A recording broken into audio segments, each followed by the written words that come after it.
Born in a cabin in Cuyahoga County, the tragic Curtailed Presidency of James A. Garfield.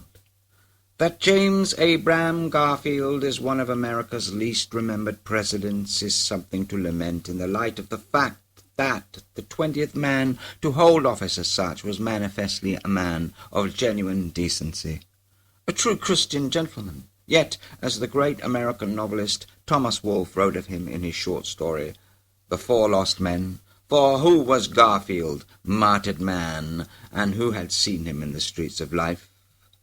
This martyred man was born in a log cabin in Cuyahoga County, Ohio, on the 19th of November, 1831, into a family affiliated to the Disciples of Christ denomination, also known as the Christian Church.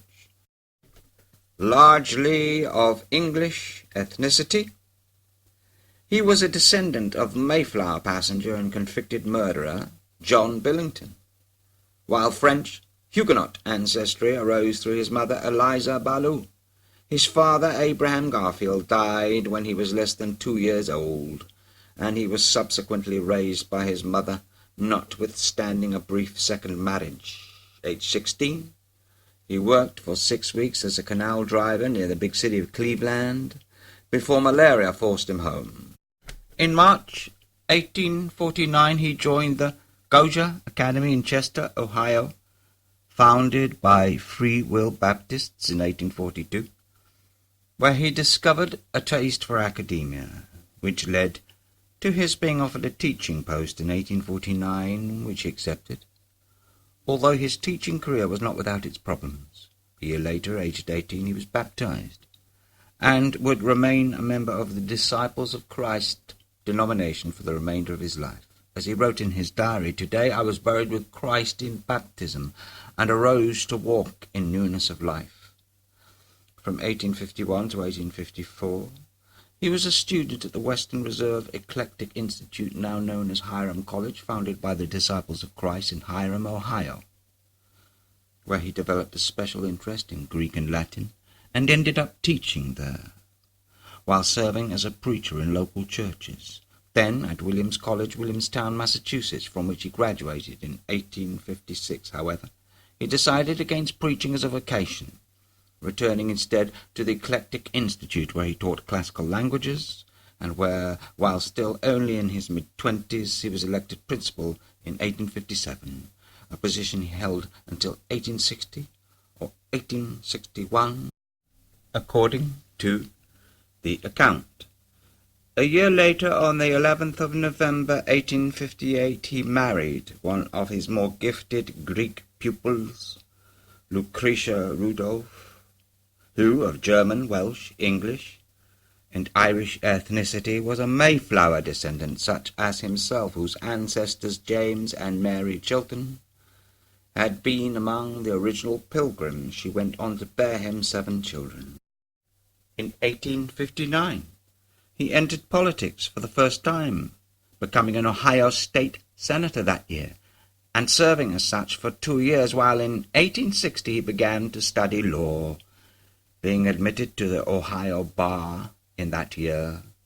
When the Civil War began on April the 3rd, 1861, he joined the Union Army, and the following August, the 18th, while still under 30 years old, he was promoted to Lieutenant Colonel of the 42nd Ohio Volunteer Infantry, rising to the rank of Brigadier General of the 20th Brigade in the Army of Ohio on the 10th of January, 1862. Also in 1862, he was elected by the Republicans in the United States House of Representatives, and by the time he resigned his commission in December 1863 to take his seat in Congress, he had been promoted to Major General Volunteers. He was elected the 20th President of the United States in March 1881, an office he held for 4 months. On the 2nd of July, 1881, President Garfield was shot by a one-time author influenced by the religious writings of John Humphrey Noyes, founder of the Oneida community of New York, with which he had been unhappily associated as a young man, and very briefly lawyer, by the name of Charles Julius Guiteau. Like Garfield, Guiteau was a Midwesterner, born in Freeport, Illinois, on the 8th of September 1881, of partial French ancestry, who had latterly written a pamphlet in support of the soon-to-be president before becoming a desperate and consistently rejected seeker of political office.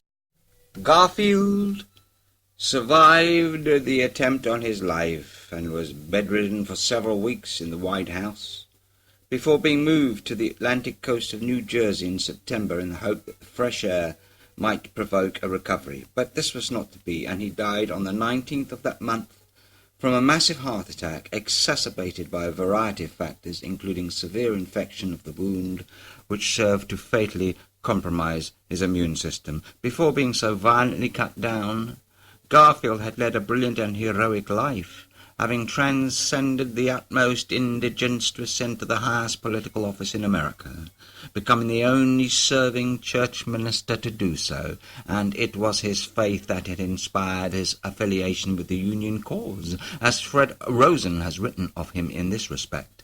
For him, fighting for the Union was a spiritual calling. It was quite simple. Slavery was against the laws of God and man and should be abolished. Had he lived, it is possible that he would be spoken of in the 21st century in the same breath as Washington, Lincoln, Roosevelt, Eisenhower, Kennedy, as one of the greatest and most fabled of all American presidents, rather than being spoken of, if he is spoken of at all, as a mere martyred man of American history. Yet, despite his obscurity, he could be said to be the very quintessence of all that is noblest in the American dream.